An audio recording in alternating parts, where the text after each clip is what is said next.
Saludo, saludo a todos en el nombre del Señor. Acá nos reunimos para nuestra segunda clase.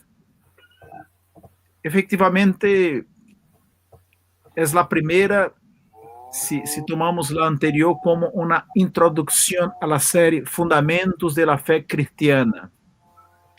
Y hoy vamos a exponer sobre Dios. ¿Quién es Dios? Pero antes de hacerlo, tengamos una palabra de oración. Oremos. Señor, gracias por la vida, por la salvación en Cristo Jesús.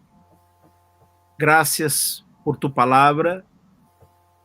Gracias por la oportunidad que tenemos de utilizar la tecnología, Señor, y de interactuar unos con otros en el marco de la enseñanza bíblica, teológica. Y ahora te rogamos que los contenidos que serán compartidos, comentados, abordados, produzcan en nosotros temor, reverencia y nos impulsen, oh Dios, a la santidad, a una vida de pureza ante tu presencia, Señor. Te lo pedimos assim e lo hacemos en el nombre de Jesús. Amén. Amén. Me imagino que la pantalla sigue ahí, ¿verdad? Excepto. Gracias, hermano Carlos. Eu vou exponer, empezar a exposição e a cada rato, não a cada rato, pero a lo largo da exposição, eu haré algumas pausas para saber se há dúvidas, se há consultas, se há comentários a respeito. A ideia é que, de hecho, seja uma classe e que pueda se dar o diálogo, a conversação. Não estamos acá em um culto, em um sermão, no qual o pastor ou o predicador habla e os hermanos solamente escutam. Não, estamos em uma classe de escola bíblica e nesse marco o diálogo é muito importante.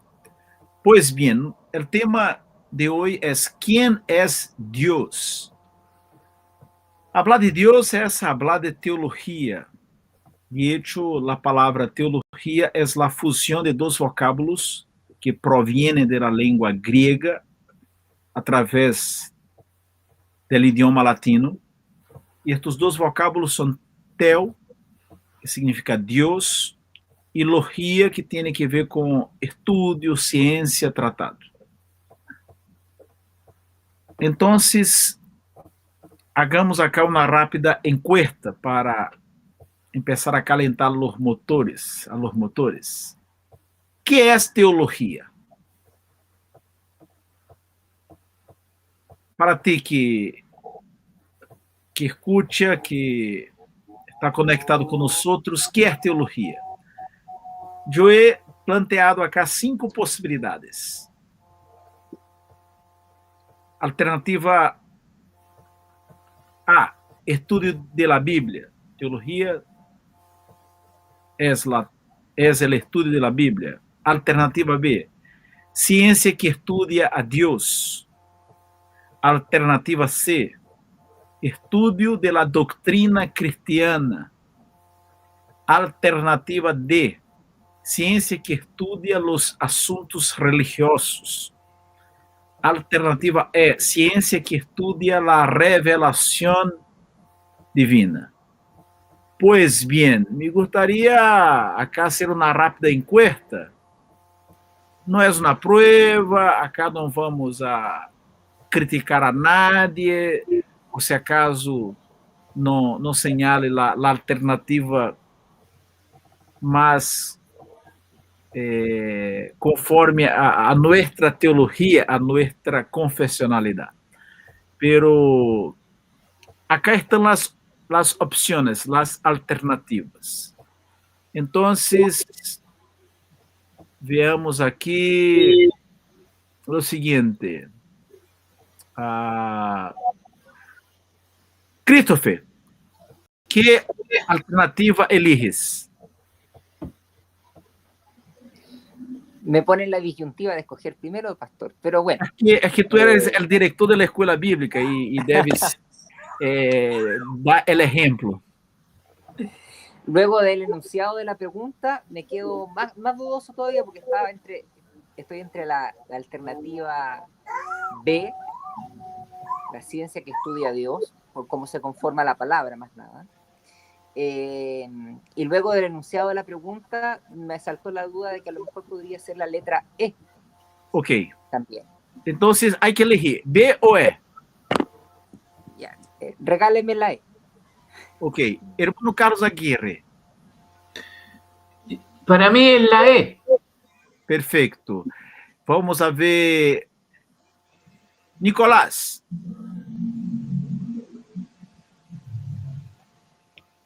Yo creo que la B. B. Perfecto. Rosmary.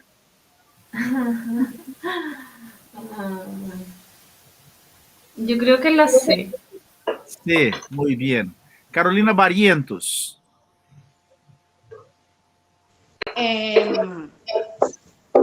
Yo creo que es la B. B. B de Brasil. Perfecto. A ver, hermana Leonela. O José. Quispe. Repetir las opciones, que es que no veo la pantalla, no la estoy viendo. Perfecto. Te voy a leer. ¿Qué es teología? Las opciones son las siguientes. A. Estudio de la Biblia. Opción B. Ciencia que estudia a Dios. Opción C. Estudio de la doctrina cristiana. Opción D. Ciencia que estudia los asuntos religiosos. Opción E. Ciencia que estudia la revelación divina.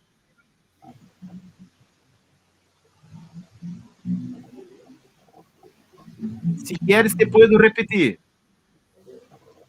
Sí, por favor. ¿Qué es teología? Opción A, estudio de la Biblia. Opción B, ciencia que estudia a Dios. Opción C, estudio de la doctrina cristiana. Opción D, ciencia que estudia los asuntos religiosos. Opción E, ciencia que estudia la revelación divina. Sin duda la E. La E, ok. Hermana, gracias. Hermana Brisa. Yo creo que es la B. B, perfecto. Hermana Adriana Viale, sea muy bienvenida. Ya me conté.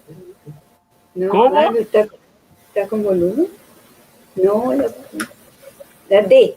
D, perfecto. Gracias, hermana Adriana. Familia Díaz Tolosa. Hola. Hola. ¿Me escuchan bien? Sí. Sí. Al principio pensamos que podían ser todas las opciones, de hecho, pero la D, no, pero la D nos tira un poco la duda de que si está en el grupo, en el fondo, de todos los asuntos religiosos, me parece que puede no ser. Así que nos inclinamos por la letra E, ciencia del estudio de la revelación divina. Sí, E. Perfecto. Muy bien. Hermana Nolfa o hermano Enrique, ¿quieren hablar? ¿Quieren emitir su opinión? Hay también la hermana Rosario Quispe.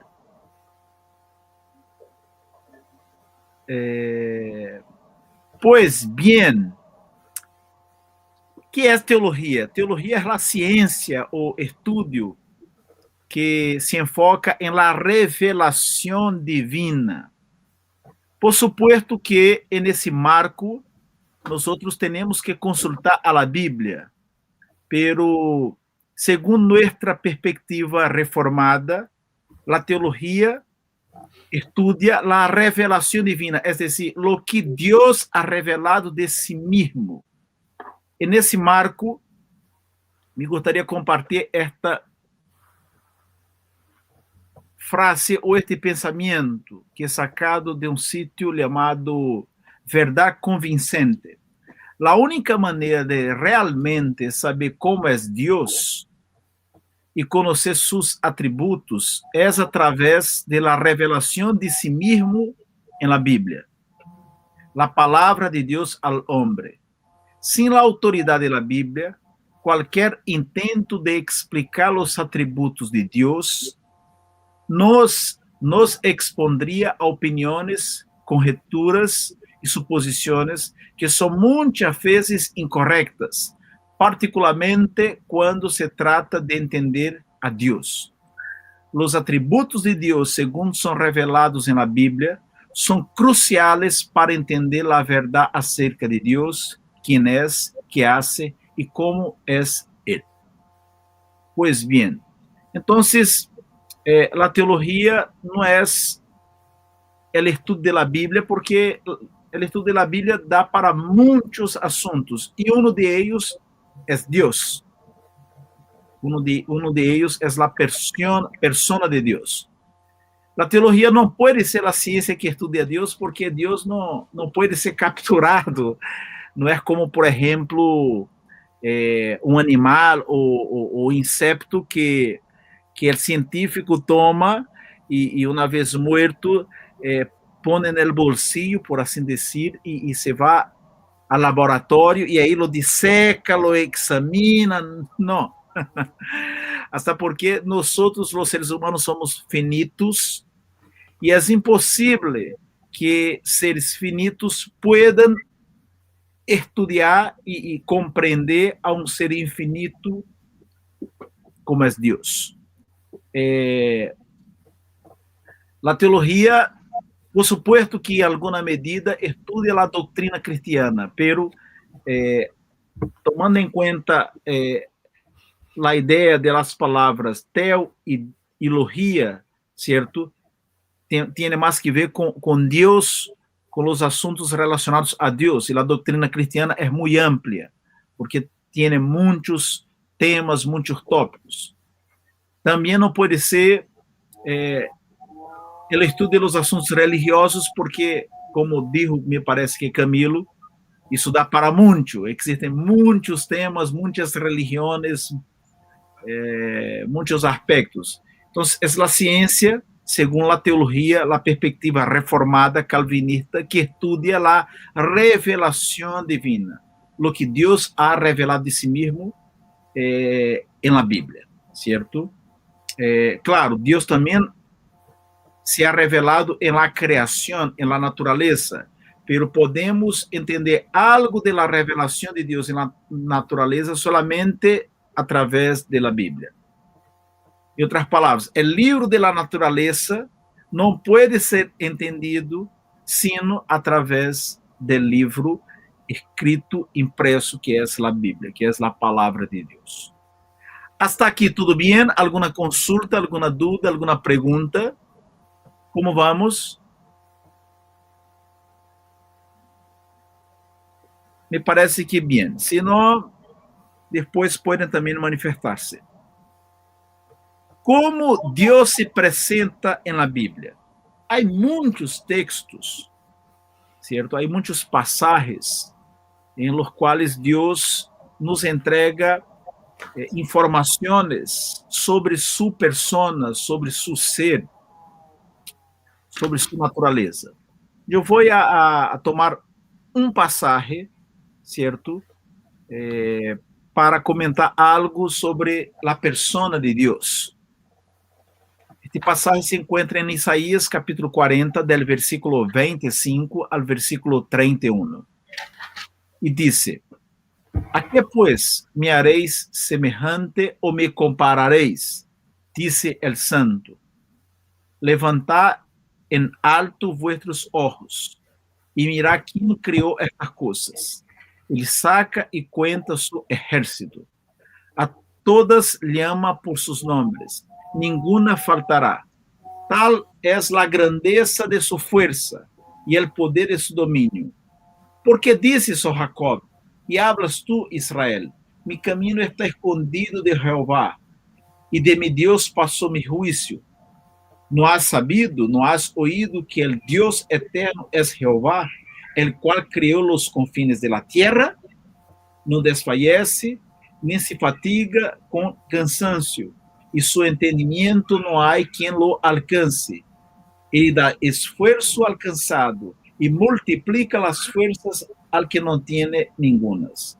Los muchachos se fatigan y se cansan, los jóvenes flaquean y caen, pero los que esperan a Jehová tendrán nuevas fuerzas.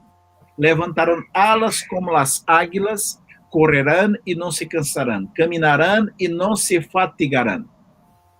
Yo destaqué, ¿cierto?, algunas palabras de este pasaje bíblico. Por ejemplo, la palabra santo, ¿cierto? Dios se presenta como santo, como el creador, quien creó estas cosas. El texto también menciona la grandeza de su fuerza y el poder de su dominio. No solamente Dios creó todas las cosas, sino que las mantiene, las sostiene, ¿cierto? Vemos en eso el poder de su dominio, ¿cierto? Dios eterno, ¿cierto? Dios que da esfuerzo al cansado, que multiplica las fuerzas al que no tiene ningunas. Dios que recompensa, que bendice a los que esperan en Él, pues tendrán nuevas fuerzas. Como les dije, este es un pasaje de muchos que podrían leerse o que podrían haber sido leídos, que revelan aspectos, rasgos de la naturaleza de Dios. Lo que Dios revela de sí mismo en las Escrituras nos permite visualizar dos aspectos de su ser. Dos aspectos de su ser. Me refiero a su trascendencia e a sua imanência. Pastor Marcone, que significa trascendência de Deus? Que significa imanência de Deus? Vamos a explicar agora. A transcendência apunta ao hecho de que Deus é inalcançável, que está por encima e é independiente de sua criação. Tanto é assim que Deus existe desde sempre, certo? E a partir de um rato decidiu criar o mundo, ou criou o mundo. Pero antes de la creación del universo, antes de la creación del ser humano, Dios era Dios y estaba satisfecho con el mundo. Las tres personas de la Trinidad, Padre, Hijo y Espíritu Santo, se relacionaban en amor, en perfecta armonía y no necesitaban de nosotros. Las personas de la Trinidad, que conforman a la divindad, que son Dios. Entonces, la trascendencia, ¿cierto?, apunta a que Dios está por encima y es independiente de su creación, que es infinitamente superior a nosotros. ¿Y qué significa imanencia? La imanencia atestigua que el Dios soberano y trascendente está presente y se relaciona con su creación, que Él se acerca a nosotros. Él se acerca a nosotros. Este Dios trascendente, Él se acerca. Él no es como el Dios de muchos filósofos que sugieren un Dios creador, pero impersonal, que no se relaciona con su creación. Es como si Dios hubiera, ¿cómo se dice?, dado cuerda al reloj, ¿cierto? Y dejado el reloj funcionar, pero sin cualquier otro tipo de interferencia en el reloj. No es así.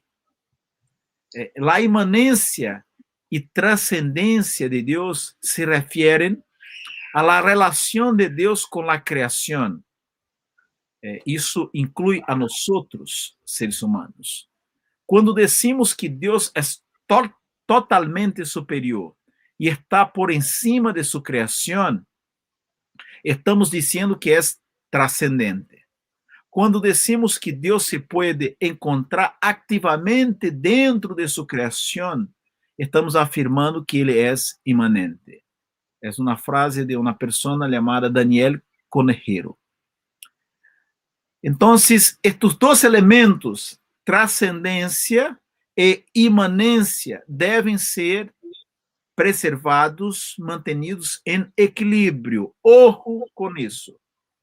Porque se enfatizamos muito a transcendência, debilitamos o conceito de imanência e assim vamos a transmitir a ideia de que Deus é impersonal, que é como, por exemplo, o grande arquiteto do universo que os maçones creem, certo? É o gado, certo? O grande arquiteto do universo que criou o mundo, pero é Deus impersonal. Por exemplo, quando estudamos a história da filosofia, há período que é o período da ilustração, certo? Período das luzes, que mais ou menos aí se marca em los séculos 17 e 18, e cujos efeitos, certo, se vêem hasta hoje em muitos círculos acadêmicos. Muitos filósofos e pensadores da época da ilustração eram deístas. O que significa isso, Pastor Marconi? Significa dizer que abraçavam uma corrente de pensamento chamada deísmo. Não confundir com teísmo. Deísmo com D, de Damasco. Teísmo com T, de teologia. Os deístas, por exemplo, creiam que havia uma causa inicial, havia um ser pensante, uma mente por detrás de la criação do universo. Pero a los deístas, esta crença ou esta mente não era necessariamente o Deus da Bíblia. E esta mente, este criador, não era necessariamente o Deus que se relaciona ou não se relacionava com sua criação. Então, o deísmo é um sistema filosófico que hace muito hincapié de la transcendência de Deus, pero em desmedro de la imanência.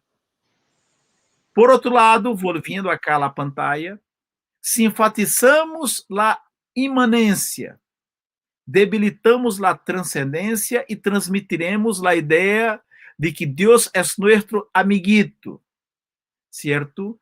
E se perderá a reverência que lhe é devida.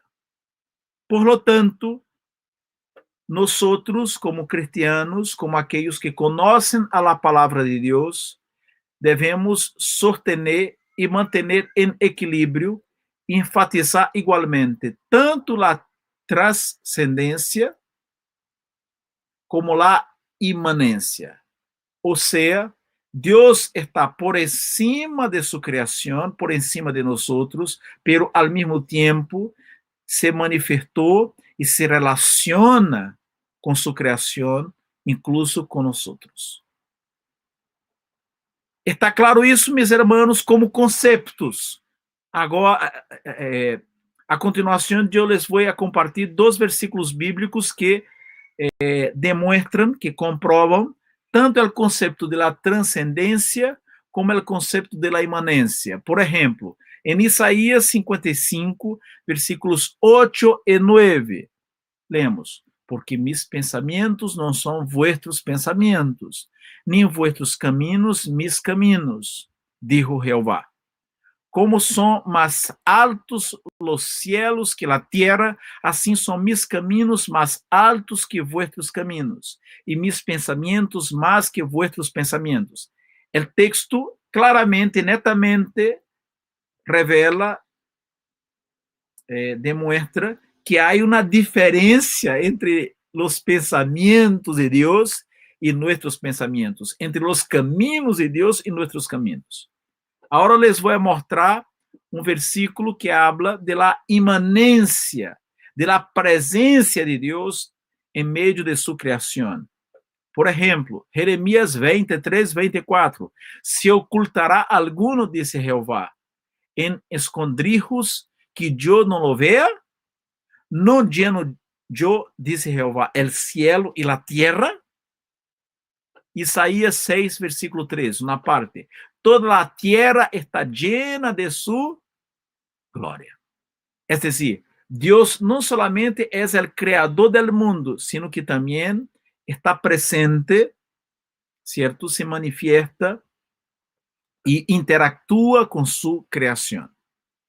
Antes de hablar de las implicaciones de ambos conceptos, trascendencia e imanencia, me gustaría saber si hay dudas, si hay preguntas, si hay consultas sobre los conceptos de trascendencia e imanencia. Uno sugiere que Dios está por encima de nosotros, Dios es inalcanzable, ¿cierto?, para los seres humanos, a no ser que Él se revele, como lo hizo.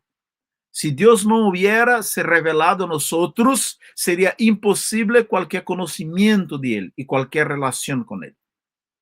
Este es el concepto de trascendencia. Y de imanencia, ¿cierto?, tiene que ver con la relación, el involucramiento, el involucrarse de Dios con su creación y con los seres humanos. Dudas, consultas con respecto a la trascendencia y a la imanencia de Dios. Por favor, si tienen dudas, preguntas, consultas, acá existe el espacio, ¿cierto? El fórum, la oportunidad para que podamos conversar y buscar aclarar las dudas y consultas.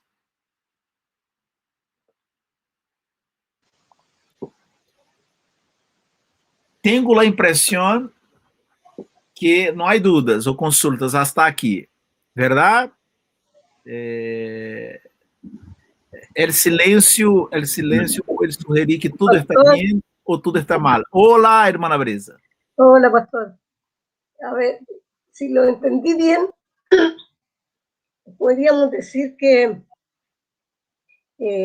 Alá tiene una de estas características, que es la primera, la trascendencia, esa que no se puede, como dijo usted, que nadie puede saber los pensamientos de este Dios, ¿cierto? Pero no tiene la inmanencia. ¿Usted se refirió a quién? En el caso de los islamitas o de los, ¿cómo se llama? Musulmanes. Sí, ellos creen en un Dios superior, ¿cierto? Que dirige toda su vida. Cierto. Pero no es cercano. No es cercano a su gente, porque es como una especie de dictador. Podría ser una diferencia, o sea, para compararlo con esto. Perfecto, entendí tu consulta. No sé si los demás entendieron. La hermana Brisa nos comenta, nos pregunta si en el islamismo, en la religión de los musulmanes, si están presentes los conceptos de trascendencia e imanencia en relación a Alá, que es el Dios de los islámicos, vamos a poner así. Hermana Brisa, me pillaste. Me pillaste. No lo sé, pero yo voy a tomar nota para investigar el tema. Yo estoy seguro que en cuanto a la trascendencia, los musulmanes sostienen esta idea en relación a aquel que ellos creen que es Dios, ¿no? Que es Alá. Ahora, con respecto a la inmanencia, me pillaste, yo necesito consultar. Yo sé que en algún momento, ¿cómo se dice? Maomé, así se dice, Maomé, en español. Mahoma. Gracias, Maomé es en portugués, no sabía cómo era en español. En algún momento Mahoma recibió una revelación, si la memoria no me traiciona, pero no quiero acá hacer afirmaciones definitivas. Tengo la impresión que un hito en la religión islámica fue cuando Mahoma recibió una revelación de Alá y ahí inició, ¿cierto? Una serie de peregrinajes y tal. Pero yo voy a guardar, dejar en el cajón de la mesa su consulta y después en clases siguientes le entrego la información. ¿Ok, hermana Brisa? Yo entiendo o creo, por lo menos, que puede tener la primera, pero la inmanencia no, porque no es un Dios cercano. Ok, es muy probable que sea así. Yo voy a investigar y después le comento el tema. Pero gracias de todas formas por la consulta. Ayudará al profesor a crecer en el conocimiento, a tener que investigar más. Ok, pero además de la consulta de la hermana Brisa, ¿hay alguna otra consulta? Sí, pastor, acá Camilo. Por favor, Camilo. ¿Cómo hay una cierta dificultad en hacer conciliar la idea de la inmanencia, ¿cierto? De incluso llegar a, en el fondo, lo que nosotros creemos, ¿cierto? De que no hay asunto pequeño para Dios y no hay oración pequeña para Dios y no hay, digamos, ningún asunto, ningún aspecto de nuestra vida específica, cotidiana y real, entre comillas, si se quisiera decir así. No hay ningún aspecto de nuestra vida que no esté susceptible de ser puesto en oración. De hecho, más bien el llamado es a lo contrario, es a poner todos los aspectos de nuestra vida en oración, efectivamente. Sin embargo, a mí me pasa que de alguna manera hay un cambio entre el Antiguo y el Nuevo Testamento, que el mismo Cristo lo explica, pero a mí me produce cierta dificultad de conciliar esto de poner absolutamente todo en oración versus esta idea de que desde el Antiguo al Nuevo Testamento desaparecen, por así decirlo, las reglas cotidianas, las reglas de qué comer, cómo vestirnos, a qué hora orar, etcétera, etcétera. Ese cambio de paradigma, por así decirlo, y entramos los gentiles al pueblo, y etcétera, etcétera, ¿cómo lo conciliamos con la inmanencia? Tiendo a pensar de que era más fácil para el judío del Antiguo Testamento sentir la inmanencia porque tenía por así decirlo, un manual de vida cotidiana, si se quiere, en la ley y en los profetas, ¿no? Mira que es un poco un comentario. ¿Hay coincidencia si yo esa provisión hasta no, si esa provisión de por esas facturas yo... No, hermanas, alguien está con el micrófono abierto ahí. Ok. ¿Terminaste, Camilo? Sí. Perfecto.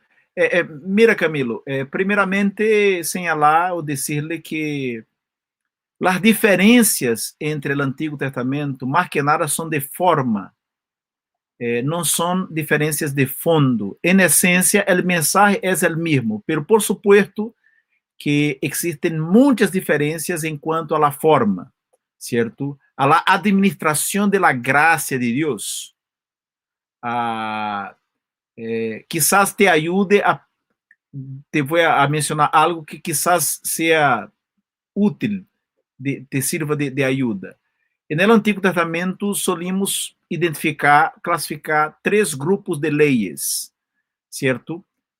Las leyes ceremoniales o religiosas propiamente tales, las leyes nacionales o civiles que dichavam la vida de Israel como nación teocrática, ¿cierto? Los reglamentos constitucionales, por así decirlo, y la ley moral.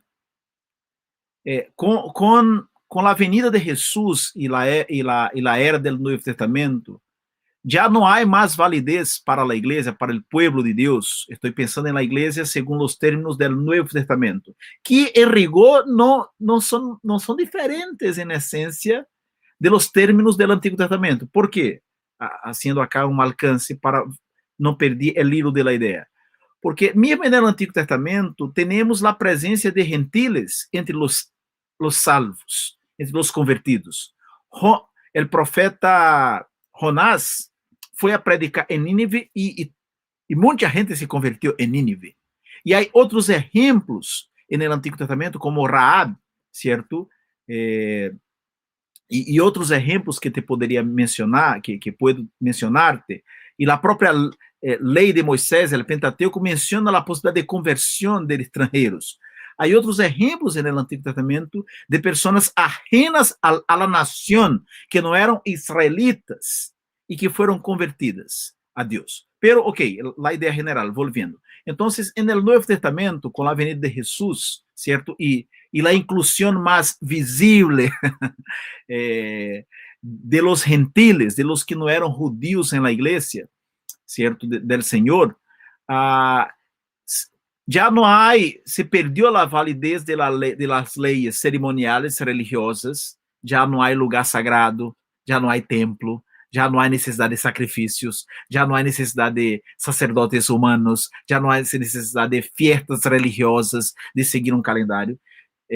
Ya no hay la validez de la ley cerimonial o religiosa, ya no hay la validez de la ley nacional o civil, porque ya no formamos parte de un pueblo específico, una nación teocrática como Israel, pero la ley moral que tiene que ver con los principios eternos, que son válidos para todas las naciones, todas las épocas, todas las gentes. Esta ley moral, ¿cierto? Siempre se mantuvo válida. Incluso podemos decir que el Nuevo Testamento profundiza el entendimiento de la ley moral. Te voy a dar un ejemplo. Vamos a recordar de las palabras de Jesús en el Sermón del Monte.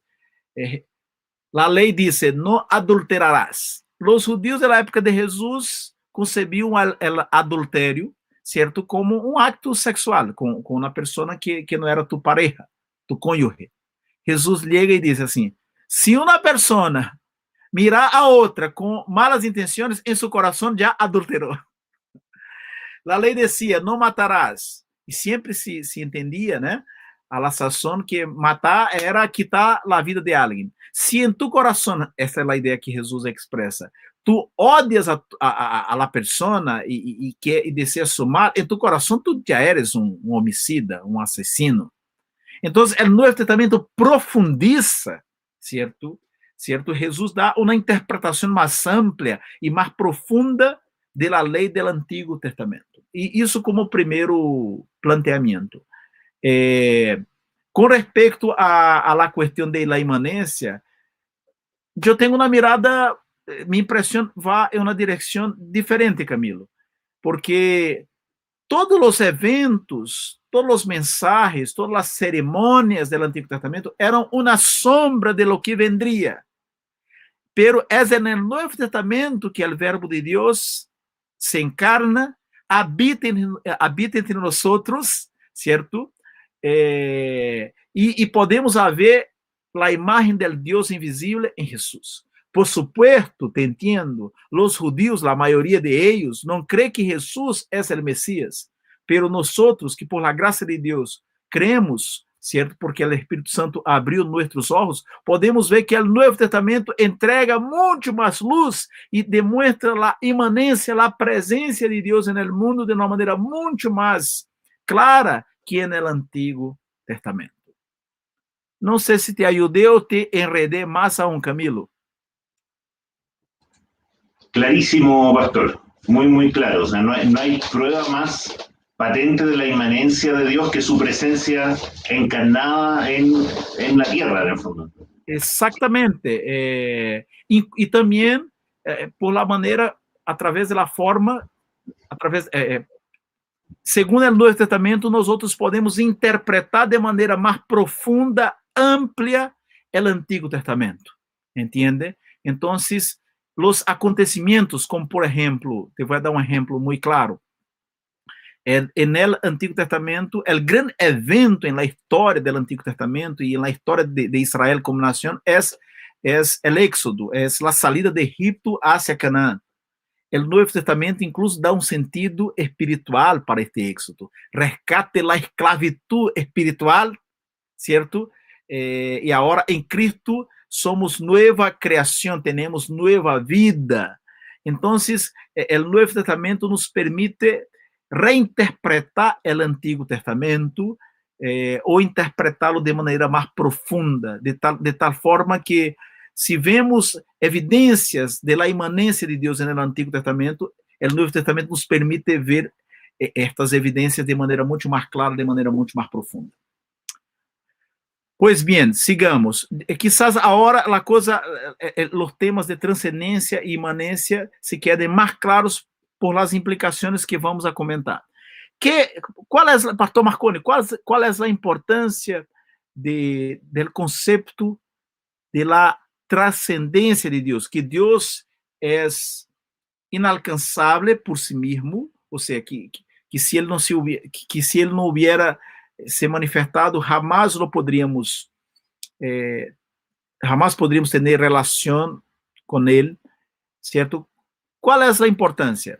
Me gustaría comentar 3 implicaciones del concepto de trascendencia de Dios, porque a veces las implicaciones suelen echar más luz en los conceptos, ¿cierto? Ustedes conocen la frase que a veces una imagen vale más que 1000 palabras. No es el caso ahora, pero a veces, ¿cierto? Los ejemplos, las explicaciones nos ayudan. Primera implicación, como seres finitos, nunca podremos conocer completamente la naturaleza del Dios que es infinito y trascendente. Todo lo que sabemos de Dios no proviene de nuestros propios descubrimientos, sino del conocimiento que Él mismo resolvió revelarnos sobre sí mismo. La primera implicación es esta, que si Dios no se hubiera revelado a nosotros, seguiríamos en la ignorancia, en el desconocimiento total de Él. Segunda implicación, la trascendencia de Dios deja en claro que hay una gran diferencia entre nosotros y Él. En una época en que la gente busca declaraciones que digan que son comparables a Dios, que no son inferiores a Dios, que son tan justas como Dios, que son su punto débil.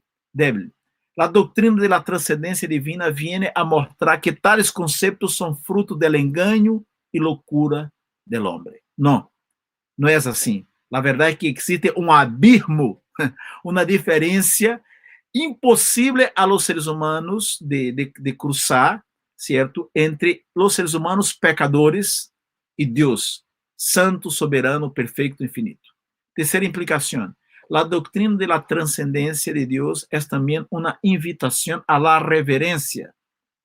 Por mucho que Dios actúe de manera inmanente en nuestra vida y a través de ella, por mucho que more en nosotros y establezca una relación con nosotros, todo esto es su regalo para nosotros y siempre debemos dirigirnos a Él con el debido temor. Él no es nuestro mayordomo, es nuestro Dios. No tenemos el derecho ni las condiciones para exigirle nada. Entonces, son algunas implicaciones de la trascendencia de Dios. Ahora, implicaciones del concepto de imanencia, ¿cierto? El que señala que Dios está presente y se relaciona con su creación, incluso con la joya de su creación, que es el ser humano, que es el único ser o la única especie, por así decirlo, de la creación que carga, que no solamente fue creado a la imagen y semejanza de Dios, sino que carga en sí mismo la imagen y semejanza de Dios, aunque manchado por el pecado. ¿Cuáles son las implicaciones de la inmanencia? Cuando decimos que Dios es inmanente, también consideramos que Él hace parte de su obra a través de su creación. Por ejemplo, la lluvia que riega la tierra y provee agua para los ríos y lagos que atienden a muchas personas. Dios usa la tecnología y las habilidades humanas para actuar en este mundo, como la medicina. Gracias a Dios ya se vacunaron en Chile casi 2 millones de personas. En muchas partes del mundo, las personas han sido vacunadas. Estas vacunas fueron desarrolladas por seres humanos, por científicos, que solamente lograron hacerlo porque tienen capacidad regalada por Dios para eso. Otra implicación de la inmanencia de Dios también indica que Él usa diferentes tipos de personas y organizaciones para cumplir sus propósitos. Ojo con esta observación, con esta implicación, porque a veces nosotros como creyentes, como miembros de la iglesia, tenemos una visión muy restringida del reino de Dios. El reino de Dios se resume a nuestra denominación. El reino de Dios se resume a la iglesia que está en la tierra. No. Todo el mundo está en las manos del Señor, ¿cierto? Y Dios usa personas, organizaciones y naciones según sus propósitos. Y no siempre logramos entender cómo y cuándo Dios los utiliza, los usa, pero así lo es. Algunas de ellas, personas y organizaciones incluso, puede ser que ni siquiera sean cristianas. En la Biblia vemos que Dios usó naciones como Asiria y Babilonia como instrumentos de juicio sobre su pueblo. Es por eso que los reyes paganos como Nabucodonosor y Ciro de Persia son llamados en algunos textos bíblicos de siervos del Señor. ¿Por qué? Porque en las manos del Señor, aunque impíos, aunque no creyentes, son instrumentos, son siervos del Señor. No se espanten. Incluso Satanás es un siervo del Señor, porque solamente hace lo que Dios permite. Si ustedes leen con atención los 2 primeros capítulos de Job, del libro de Job, Satanás pide autorización a Dios para tocar en la vida de Job. Y solamente lo hace cuando Dios lo permite. Y Dios pone límites. Dios dice a Satanás para no quitarle la vida. ¿Cierto? Entonces, Satanás, hasta la acción de Satanás es controlada por el poder de Dios. Alabado sea Dios por eso. Otra implicación, la doctrina de la inmanencia de Dios también debe llevarnos a tener una mayor consideración y respeto por el reino de la creación del mundo. El mundo creado pertenece a Dios, quien se manifiesta activamente en él, de modo que incluso podemos obtener algún conocimiento general de la naturaleza de Dios. En teología es lo que solemos decir, calificar de revelación general. Romanos 1, né? Las cosas que fueron creadas, né, revelan, né, el poder invisible de Dios. Además, aunque Dios habita de manera especial solo en los redimidos, en los creyentes, también está presente a un nivel más general en todas las personas, porque son criaturas de Dios y viven en el mundo que es sostenido por Dios, ya que todos los seres humanos son reflectores de la imagen de Dios. Es lo que llamamos en teología de gracia común. En teología solemos hablar de revelación general, la revelación de Dios en la naturaleza, en la creación, y revelación especial en la Biblia, cuyo centro es Cristo. También solemos en teología hablar de gracia común o gracia general, universal, y que se manifiesta en el mundo, las lluvias, ¿cierto? El rocío del Hermón, ¿cierto? Las diferentes estaciones del año, invierno, verano, otoño, primavera, las frutas, los pájaros, los animales, la belleza de la creación, ¿cierto? Hay gracia en el mundo y Dios sostiene el mundo, pero hay una gracia especial que solamente Dios manifiesta a su pueblo, a los creyentes. Pero estas son implicaciones de la inmanencia. Antes de hacer consultas, me gustaría agregar lo siguiente para cerrar este primer tópico y caminar para la segunda y última parte, porque el tiempo siempre está contra los pastores. La lectura de algunos de los nombres de Dios también revela rasgos importantes de su personalidad. A lo que voy. Elohim es el nombre hebreo que aparece en Génesis 1:1, ¿no? Que dice que en el principio creó Dios los cielos y la tierra. Elohim presenta la idea de fuerte, divino. Adonai, que significa Señor, que aparece en Éxodo capítulo 4, versículos 10 y 13. La palabra Señor en este sentido de Adonai, ¿cierto? Que es el término hebreo, demuestra una relación entre maestro y siervo. El Elión significa el Altísimo, ¿cierto? El más fuerte, Daniel 4:34. El Shaddai, Todopoderoso Dios, Génesis 17:1. El Olam, Dios eterno, Isaías 40:28. Yahvé, Señor, yo soy, lo cual significa el Dios eterno que existe independientemente de cualquier otro ser, en Éxodo 3:14, cuando Moisés pregunta a Dios, ¿cómo te voy a anunciar la corte de Faraón? ¿Cierto? Yo soy. Dile que yo soy te envía. Emmanuel, una referencia al hijo de la Virgen, ¿cierto? Que según Isaías 7:14, se llamaría, como de hecho se llamó Emmanuel, ¿no? En un sentido simbólico, que significa Dios con nosotros, que es una profecía que en alguna medida se aplica, ¿cierto? A Jesucristo. Yo digo en alguna medida porque también hay un personaje que aparece en el Antiguo Testamento con esta característica.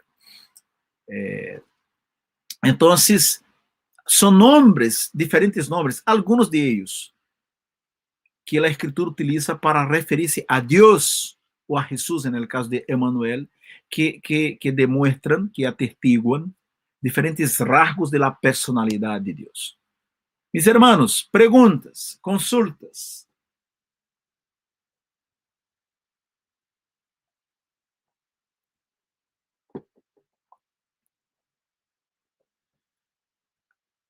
De todo o que foi comentado, ¿hay alguna duda? ¿Hay alguna consulta? Me parece que no. Entonces, el primer tópico de nuestra clase es cómo Dios se presenta en la Biblia. El segundo y final, cómo Dios ha sido definido o presentado en algunas confesiones de fe reformadas, ¿cierto? En algunos documentos doctrinarios. Los que participaron en la clase anterior pueden acordarse que yo mencioné en la clase anterior algunos credos. Credo de Atanasio, credo apostólico, credo de Nicea. Y ahora estoy haciendo mención a las confesiones de fe reformadas. Alguno o alguna de ustedes saben cuáles, puede decirme una o más diferencias entre los credos y las confesiones de fe? ¿En qué los credos y confesiones de fe son diferentes?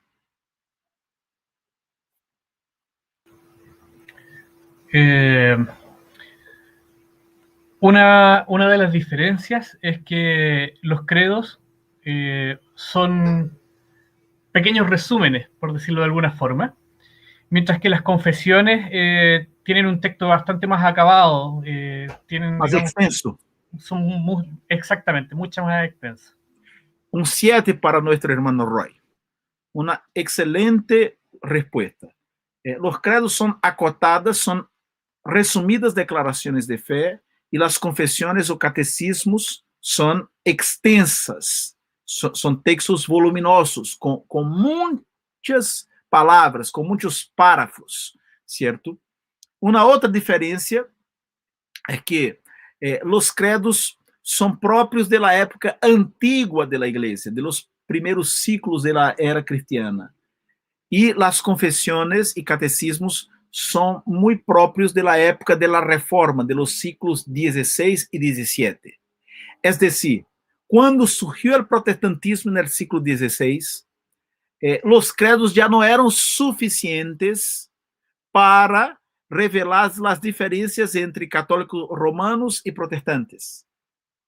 Los credos seguían siendo importantes, pero debido a las circunstancias y a todos los problemas que estallaron, se hizo necesario redactar nuevos documentos para expresar las diferencias entre las iglesias protestantes y la iglesia católica romana.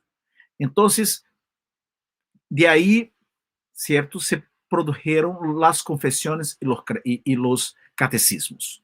Entonces, son dos diferencias básicas. En relación a su tamaño, los credos son resúmenes, son acotadas declaraciones de fe, y las confesiones son extensas declaraciones de fe. Y en relación a la época, los credos están asociados a la época antigua, las confesiones y catecismos a la época moderna, al periodo de la Reforma, que se extiende más o menos, abarca más o menos 130 años. Muchos historiadores plantean desde 1517, de la época de la fecha de las 95 tesis, hasta el año 1648, ¿cierto?, cuando fue el final de la guerra de los 30 años, y esta guerra sirvió para diseñar el mapa de la Europa moderna, ¿cierto? Muy bien. Entonces, ¿cómo Dios es presentado en algunas confesiones o catecismos? Por ejemplo, en el catecismo que tiene por nombre, título, Breve Instrucción Cristiana del año 1537, redactado por Calvino, leemos: nuestro único y eterno Dios es el origen y fuente de toda vida, justicia, sabiduría, poder, bondad y clemencia. Que de él procede, sin excepción alguna, todo bien, y que por consiguiente a él se le debe con justicia toda alabanza.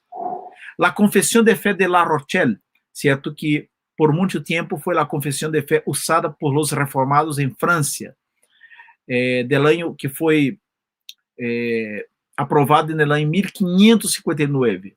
Creemos y confesamos que hay un solo Dios, que es una sola y simple esencia, espiritual, eterno, invisible, inmutable, infinito, incomprensible, inefable, que puede todas las cosas, que es totalmente sabio, bueno, justo y misericordioso.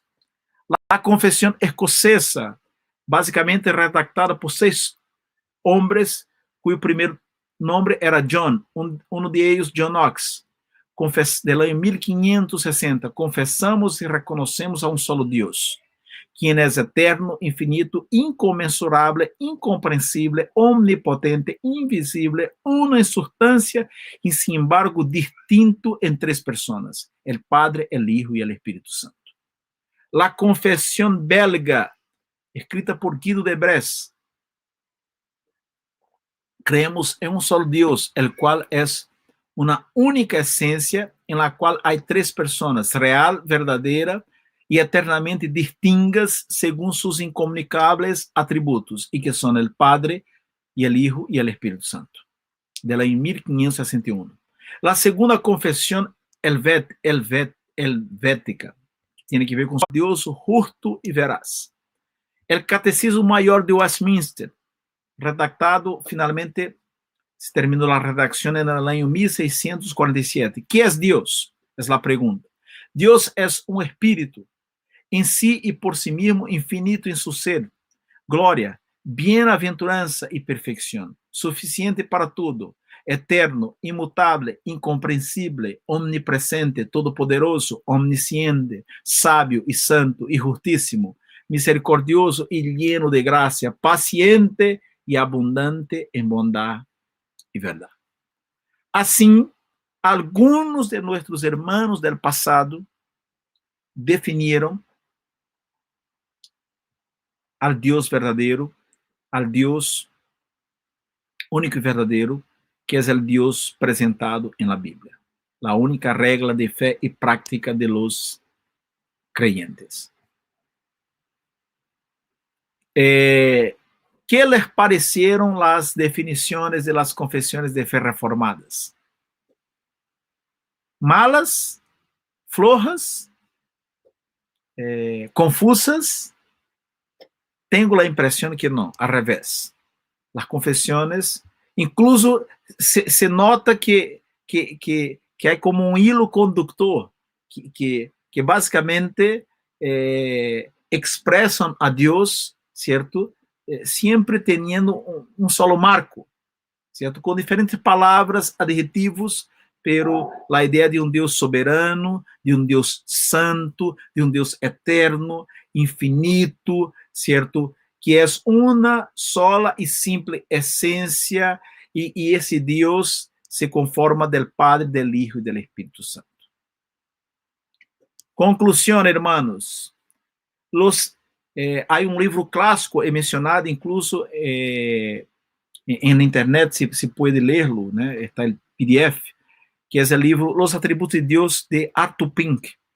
En este libro, Pink habla de la omnisciencia de Dios, de la omnipotencia de Dios, de la omnipresencia de Dios, de la supremacía de Dios, de la soberanía de Dios, de la inmutabilidad de Dios, de la santidad de Dios, del poder de Dios, de la fidelidad de Dios, de la bondad de Dios, de la paciencia de Dios, de la gracia de Dios, de la misericordia de Dios, del amor de Dios y también de la ira de Dios. Para terminar, me gustaría compartir nuevamente un párrafo del sitio, sacado del sitio Verdad Convincente. El atributo primordial y el que impregna todos los demás atributos es su santidad trascendente. Su santidad es lo que lo separa de toda mancha moral. Dios es como un fuego consumidor y su santa ira contra el pecado es temible, según Hebreos 12:29 y otros pasajes. Su santidad tiene como contrapeso su gracia que ofrece bondad, caridad, misericordia y amor a los que no lo merecen, que es nuestro caso y el caso de todos los seres humanos. Dudas, preguntas, comentarios.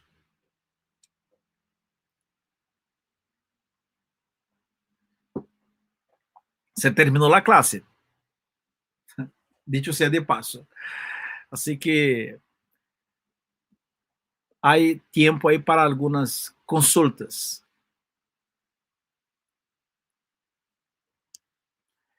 Mira, hay dos formas de hacer a la gente hablar.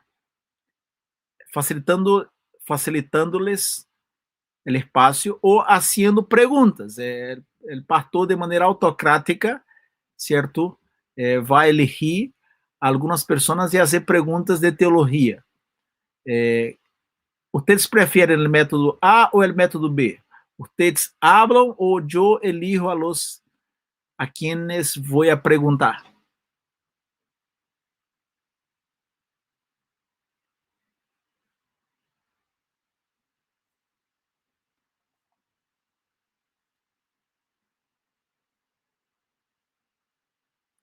Ahí yo creo que se cayó la conexión, todos están mudos. Ok, mis hermanos, tiendo a pensar que el silencio significa comprensión. Rosmar y Nicolás, ¿alguna duda? Por nuestra parte, no. Perfecto. Hasta el momento está claro. Perfecto, gracias. Hermana Adriana Viale, ¿cuál es el mejor predicador que hay en la Iglesia Presbiteriana de Chile?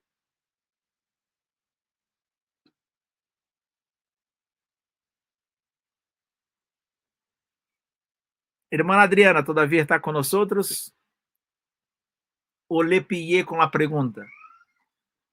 Yo siempre juego con la hermana Adriana Viale haciendo esta pregunta y ella me dice Fernando Valenzuela.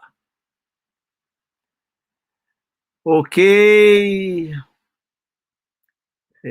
Roy, ¿alguna pregunta? Hermana Leonela, José. Por mi parte, todo claro, pastor. Muy bien. Hermana Brisa.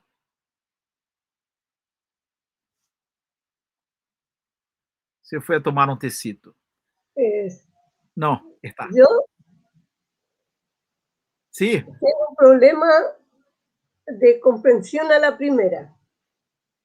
Entonces yo tengo que volver a leer todo esto para poder comprenderlo mejor. me pasa mucho. Por eso le hacía la pregunta antes de la comparación, porque yo generalmente, para entender algo, comparo con otros. Ah, ok. Por eso le hacía la pregunta de los musulmanes versus nosotros. Porque en comparación yo puedo entender mejor. Ah, ok, interesante. Por eso que no le puedo decir, no, yo tengo todo clarito, no, porque tengo que volver a leer. Perfecto, muy bien. Interessante. O material será publicado, está disponível para todos. Se vai disponer nas redes sociais da igreja. E também, se os hermanos na próxima classe ou a lo largo da semana querem manifestar alguma consulta, pergunta, por supuesto, tem toda a liberdade para hacerlo. Eu me quedo em deuda com a irmã Brisa em relação à pergunta que é isso. Eu vou investigar e depois lhe comparto, espero, o descobrimento. Muito bem, eu vou pedir ao irmão Christopher que ore, se todavia está entre nós, que ore para dar término a nossa classe. Pastor, yo tenía una pregunta, perdón. Por favor, Camilo. Sí, veo que varias de las confesiones que fueron citadas hacen un especial énfasis en el carácter trinitario de Dios. ¿A qué se debe eso? ¿Habían doctrinas no trinitarias que estuviesen en paralelo durante la Reforma o era un concepto que había que ir a combatir directamente? Porque veo que hay un énfasis bien específico en eso. Claro, claro. No, de hecho, la doutrina de la Trinidad, Camilo, es una doctrina que ha sido, es una de las doctrinas que mais ha recebido ataques a lo largo da história. E por supuesto que no século XVI também existiam aqueles que negavam a doutrina da Trindade. Te vou dar um exemplo. Um famoso adversário de Calvino, Miguel Serveto, que incluso acabou sendo morto devido a suas ideias, a suas heresias, negava a doutrina da Trindade, certo? Então, los que escrevieron as confissões, certo? Tuvieron muito cuidado. As confissões não foram redactadas de la noite a la mañana. Por exemplo, a Assembleia de Westminster, certo? Que produjo os catecismos menor e maior, a confissão de fé e também o diretório de culto, né? Um manual litúrgico. A Assembleia se reuniu mais de 1000 vezes. Foram 1163 reuniões a lo largo de 6 anos, certo? Uma Assembleia composta mais ou menos por 150 teólogos. Então, havia uma preocupação muito grande em não deixar qualquer aspecto teológico, certo? Não só em relação à pessoa de Deus, sino que em relação a todos os demais temas que aparecem nas confissões. Houve uma preocupação muito grande de incluir, de mencionar tudo de uma maneira equilibrada, correta, justa, sempre com respaldo bíblico. Então, por isso se nota este matiz trinitário ou a afirmação da Trinidade para dizer assim: nós cremos em um Deus que é o Padre, o Hijo e o Espírito Santo, para evitar que qualquer pessoa que pudiera ler la confesión incorrera en el error de pensar que había alguna diferencia en esencia o en gloria, en poder y majestad en las personas de la Trinidad. O sea, para corregir eventualmente, como un antídoto para corregir cualquier mala idea. Entonces, por eso se nota esta preocupación, porque también en el siglo XVI había confusión con respecto a esta doctrina.